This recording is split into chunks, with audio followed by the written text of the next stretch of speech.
Captain Ethan Pierce stood at the edge of the landing pad, his boots clicking against the steel floor as he approached his shuttle.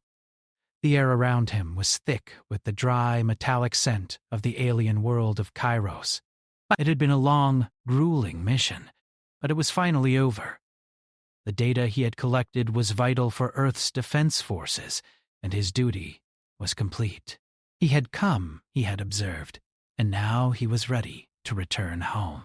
He could already picture the comfort of Earth's familiar skies, the sound of his ship's engines as they hummed gently during the journey home, and most of all, the quiet that awaited him. After months of being surrounded by alien landscapes, strange creatures, and endless tasks, he longed for peace. His hands rested on the shuttle's cold hull, feeling the metal's reassuring solidity. He could almost taste the fresh air of Earth, the familiar sense of pine forests, and the buzz of cities he once knew. The mission was a success.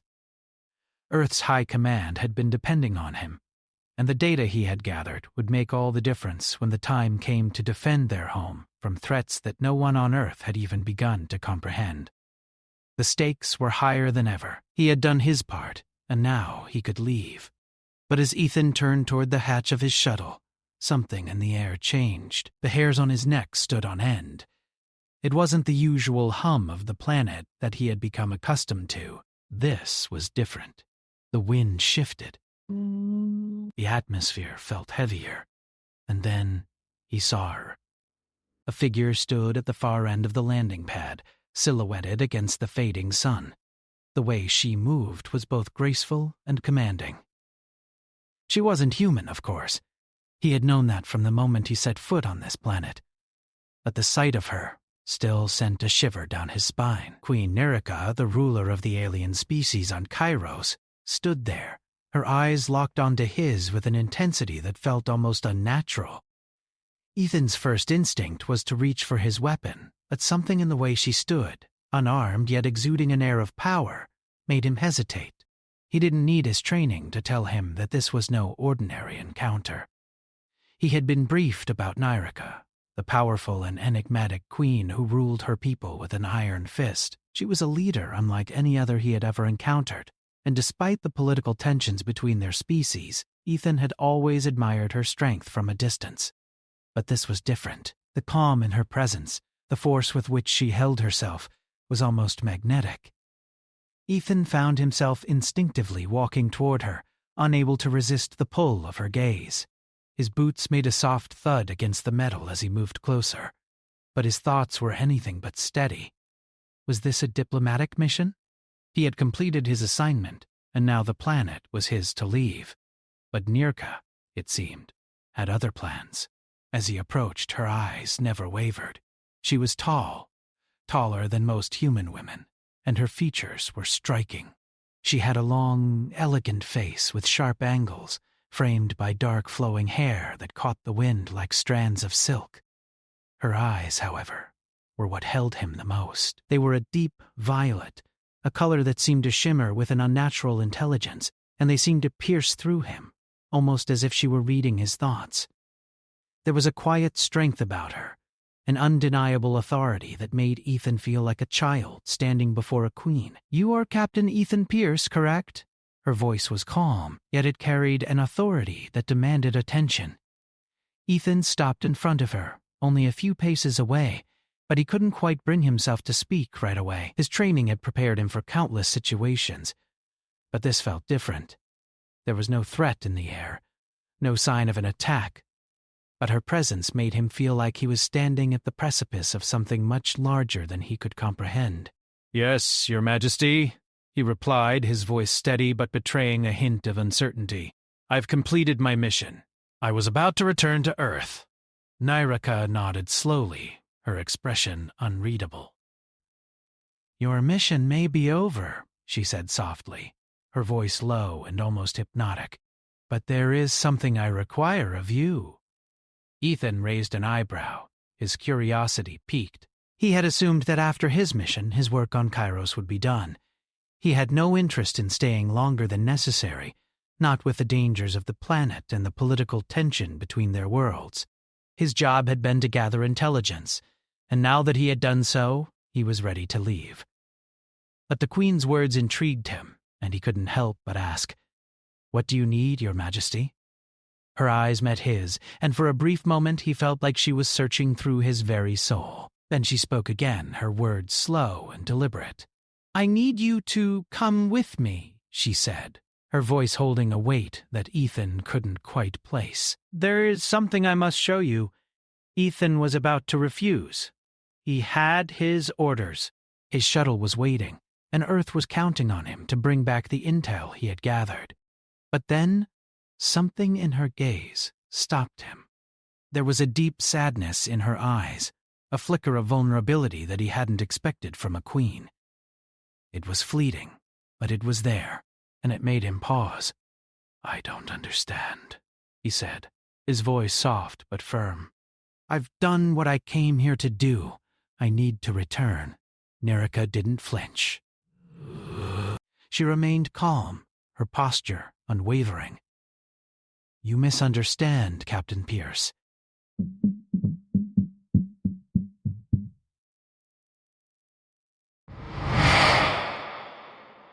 "This is not a request. You will come with me," she said, her tone suddenly more intense. "I have information that concerns you, information that will change the course of your mission and your future." Ethan's mind raced. He had been trained to think quickly, to make decisions in split seconds. But nothing in his training had prepared him for this. The Queen had an undeniable presence, one that seemed to both compel and caution him. He had no idea what she wanted, but something told him that whatever it was bigger than anything he could have imagined. "You cannot leave," she continued, her voice low and steady. Not yet. His hands were already itching for the familiar controls of his shuttle, but he found himself unable to walk away. There was something about Nerica's presence, something magnetic, that kept him rooted to the spot. With one final look at his shuttle, he nodded. Lead the way," he said, though every fiber of his being screamed to leave. But something told him that turning his back now would be a mistake. As he followed the Queen, walking behind her as she led him into the depths of her palace, Ethan couldn't shake the feeling that his mission had just taken an unexpected turn. He had thought that he was finished here. He had thought he was going home. But instead, he was walking into an unknown future, one that he couldn't yet see. Captain Ethan Pierce followed Queen Nerica deeper into the palace. He had expected the interior of the structure to be cold and harsh, like the barren landscape of Kairos itself. But what he found was something entirely different. The walls were made of smooth, translucent material that shimmered with a soft, ethereal light. The palace seemed alive, almost as if it were breathing, responding to their movements. The air was thick with the scent of exotic flowers, and soft sounds, like the hum of distant music, filled the air, creating an atmosphere that was both calming and unsettling. He couldn't help but glance at Nerica as she walked ahead of him, her presence commanding yet graceful. She moved with a purpose, her steps measured, but there was something almost haunting about her. Her dark, flowing hair cascaded down her back, and her tall, slender form seemed to glide across the floor with ease. Ethan had seen many powerful leaders in his time, but none like her. There was something different about Nerica, something that felt both ancient and timeless. They passed through several corridors, each more magnificent than the last, until they reached a large chamber. The doors slid open silently as they approached, revealing a room that could only be described as breathtaking. The walls were adorned with intricate carvings that told stories of Nerica's people, their victories, and their struggles. At the center of the room was a large, crystalline structure, glowing softly in the dim light. It looked like a massive, intricate tree, its branches twisting upward in a pattern that seemed almost alive. Nerica stopped before the crystal structure and turned to face Ethan. She gestured for him to approach, and he obeyed, still trying to make sense of the situation. What was it that she wanted from him? What could he possibly have to offer her people, let alone her? "You've seen the surface of Kairos," she said, her voice low and calm. "But there is more to this world than what lies above. My people, we are facing an extinction unlike anything you can imagine." Ethan stood silently, unsure of what to say. He had read the reports, studied the data. He knew about the political unrest on the planet, the centuries-long war between the different alien factions. But this felt different. Nirka's tone was not one of desperation, but of a quiet urgency. There was a weight to her words, a gravity that pulled him in, making it impossible to ignore. "We are a dying race," she continued. "For centuries we've fought to survive, but the war with the Talon Empire has drained us. Our numbers are dwindling, and with each passing day, the odds grow slimmer." Ethan's brow furrowed. "The Talon Empire?" he asked, his voice edged with disbelief. "You're at war with them? I thought that was just a rumor." Nirka's eyes narrowed slightly, but her expression remained calm. "It's not a rumor. The Talons are relentless. Their forces are vast, and they seek to control not just Kairos, but all the planets in this sector. They've already destroyed dozens of our colonies, and now they are setting their sights on our homeworld." Ethan's mind raced. He had been trained to think in terms of strategy and tactics, but this situation was unlike any he had encountered. Earth had its own enemies, yes, but the scale of what Nirka described was overwhelming. A whole empire bent on conquest, willing to destroy entire worlds for power. It seemed like something out of a nightmare. "What does this have to do with me?" he asked, his voice steady, though inside he felt a growing sense of unease. Nirka stepped closer, her violet eyes locking onto his. "You have something that we need," she said, her voice soft but filled with a certain intensity. "Human technology. Your military advancements, the way your people fight. That is what we need to turn the tide of this war." Ethan shook his head slightly. "I don't understand. I'm just one soldier." "What could I possibly have that's of any use to you?" "You are more than a soldier, Captain Pierce," she said, her gaze piercing through him. "You've seen it in your training, haven't you? The way humans adapt. The way you survive. You fight with a purpose, with a determination that is unmatched by any other species. That is what we need. Your spirit. Your drive." Ethan felt a strange weight settle in his chest as her words washed over him. He had always known that humanity was capable of great things, but hearing it spoken by someone who was not human made him feel both proud and uneasy. Was it really that simple? Could the survival of an entire alien race really rest on the shoulders of a single human soldier? "You want me to help you fight this war?" he asked, his voice quiet. Nirka nodded, her expression solemn. "I need you to train my people, to teach them how to fight like humans. How to fight with the same tenacity and resourcefulness that Earth has shown throughout history. We are not prepared for what the Talons are capable of, but with your help, we can turn the tide." Ethan didn't know how to respond. His duty was to Earth. His mission had always been to protect his home, not to fight someone else's war. But there was something in Nirka's eyes, something that made it impossible for him to turn away. "And if I refuse?" he asked, his voice barely above a whisper.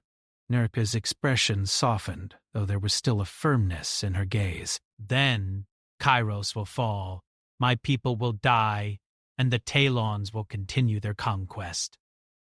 And Earth, she hesitated for a moment as if weighing her words carefully. "Earth will be next. Whether you want to accept it or not, your fate is tied to ours.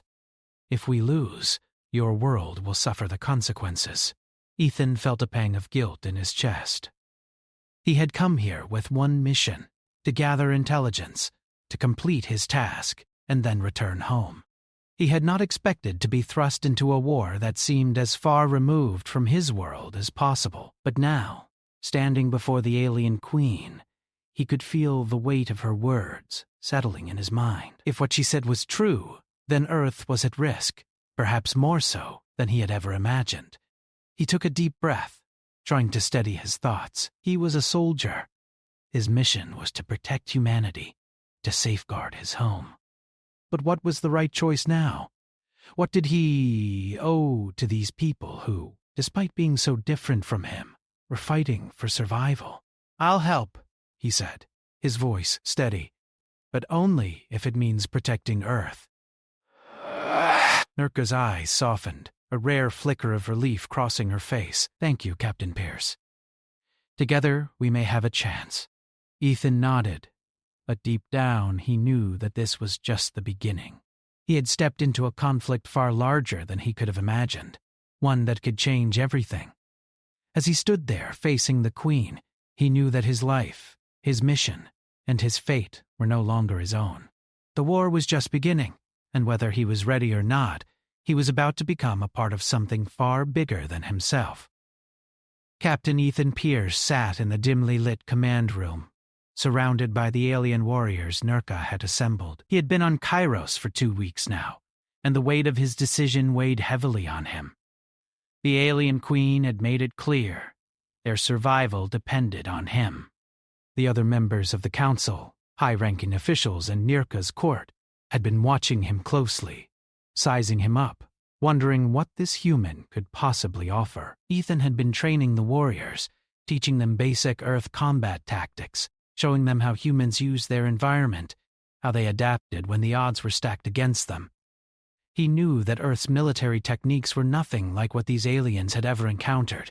The warriors, while physically strong and skilled with their weapons, lacked the kind of strategy that humans use to win wars. It was all about improvisation, adapting to your surroundings, and using the unexpected to your advantage.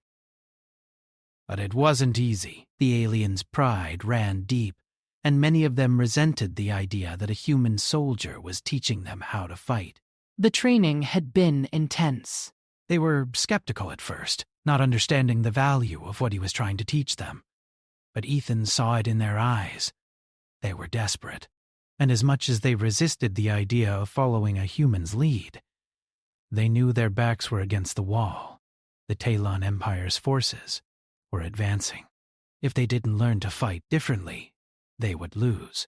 Nurka had watched quietly from the sidelines as Ethan led the training exercises. Her expression was unreadable, though Ethan couldn't help but notice how she observed him with an intensity that made him feel as if every movement he made was under scrutiny. She had been kind to him, in her own way. But there was always a part of her that remained distant, almost as if she were holding something back. Her people, her kingdom, had been through so much already. Ethan could only imagine the kind of burden she carried on her shoulders.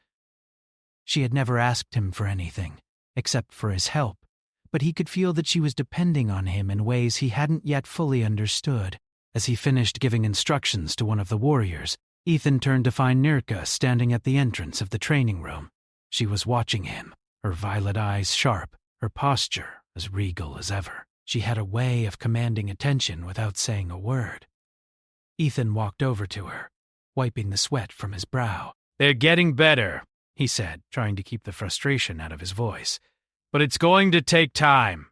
"Your people are strong, but they're not used to thinking on their feet like we do."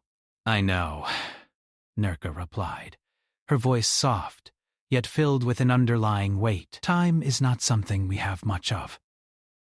The Talon Empire's forces are closing in, and our resources are running out. Every day counts." Ethan looked at her then. Really looked at her. For the first time, he noticed the faint signs of exhaustion around her eyes. The way her posture seemed to have become slightly less rigid, as if the constant pressure was wearing her down. He had seen leaders under stress before, but Nurka was something else. Entirely, she was a queen, a ruler of an entire people, and yet she seemed so alone in her burden. "How are you holding up?" he asked before he could stop himself. Nirika's eyes narrowed slightly, a hint of surprise crossing her face.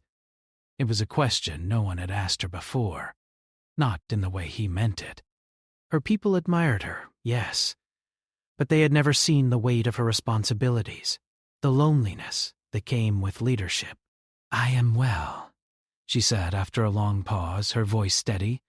"It is my duty to lead my people. Their survival is my responsibility." "I'm sure it's not easy," Ethan said quietly, his voice low. "You don't have to carry all of this alone." Nirika's eyes softened for a brief moment before she regained her composure. She turned away from him, looking out over the battlefield simulation area where the warriors were still training. "I carry the weight because it is mine to bear, but that does not mean I do not see the burden in your eyes as well. You were a soldier on Earth, Captain Pierce. You did not come here to fight for my people, yet you have stayed, and for that I am grateful."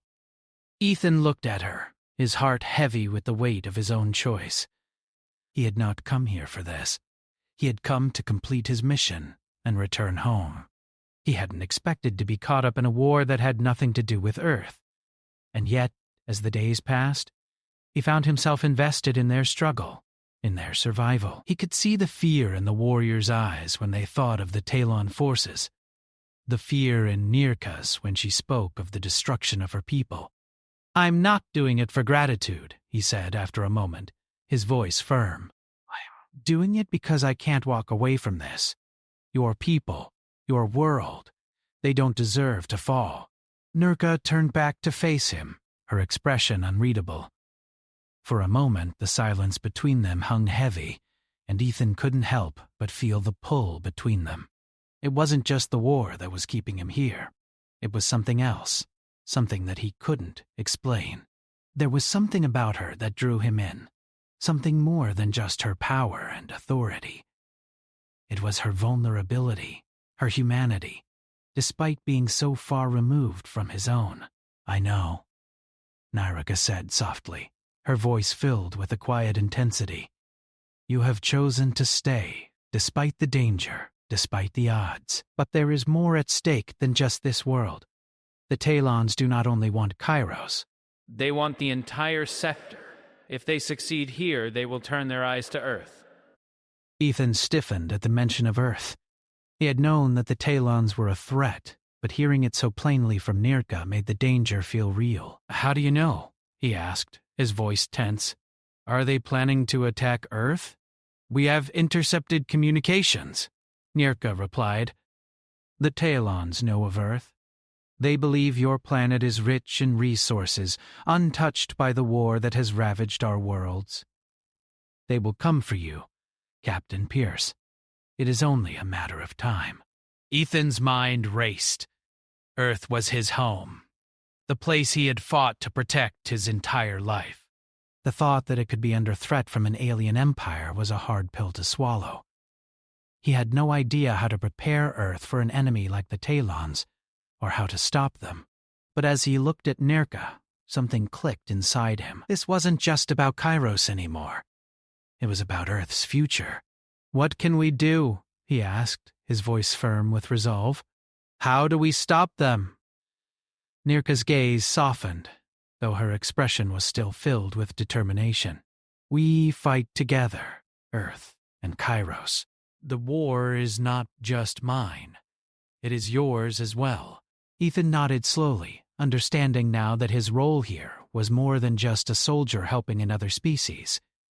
It was about saving both their worlds from the same enemy. He wasn't just teaching them how to fight, he was preparing them for the battle that would decide their future. As they stood there, looking out at the warriors training below, Ethan felt a strange sense of purpose. This wasn't just a mission anymore. It was a cause. And whatever it took, he would fight for it, for Kairos, for Earth, and for the survival of everything he held dear.